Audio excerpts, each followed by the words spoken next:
Welcome everybody, Cajun Chef here. Today we're going to make cake balls. First thing I'm going to do is oil or grease the pan. And what that basically is just taking a little bit of oil, I use vegetable oil, spreading it out thinly along the entire, all the surface of the pan, and then taking flour, pouring flour in there and basically making sure the flour sticks to the oil everywhere that there's a surface that the cake mix is going to touch. And what I'm using for this is two 9-inch round pans. Once both of them are greased, I add the cake mix. I'm basically going to follow the instructions on the box. So there's nothing to this. So what I'm going to do basically here is add the eggs, add the cake mix, add the oil, the water, and make the cake.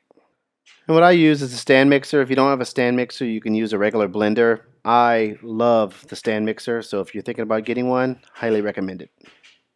Alright, we're in my oven, 24 minutes is perfect. The cake comes out great. Once it's out, let it cool, take it out of the baking pan, add it to I use a stainless steel mixing bowl, but you can use whatever mixing bowl you have. Mix it up really good like I'm doing here. Well, this is not me, this is my wife, but mix it up, break it up into little pieces.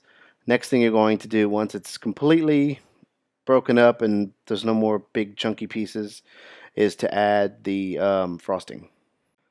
And I always add a little bit of water to the frosting and then mix it up and then pour it into the cake crumbs.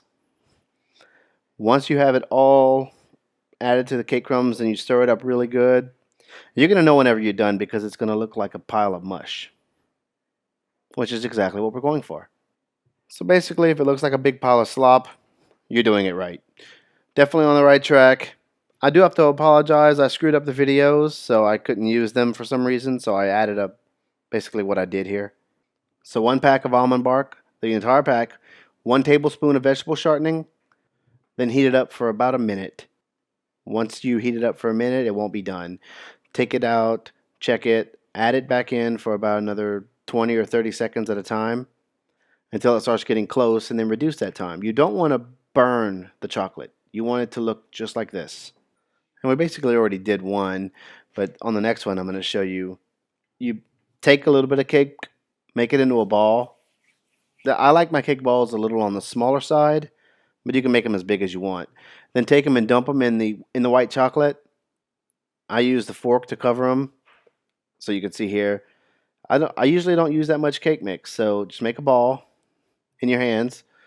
And if you're making it for other people, use gloves. But once you get it into a ball, dunk it into the white chocolate, stir it around, and I use wax paper because it doesn't stick to wax paper. Sometimes in a pinch I'll use aluminum foil.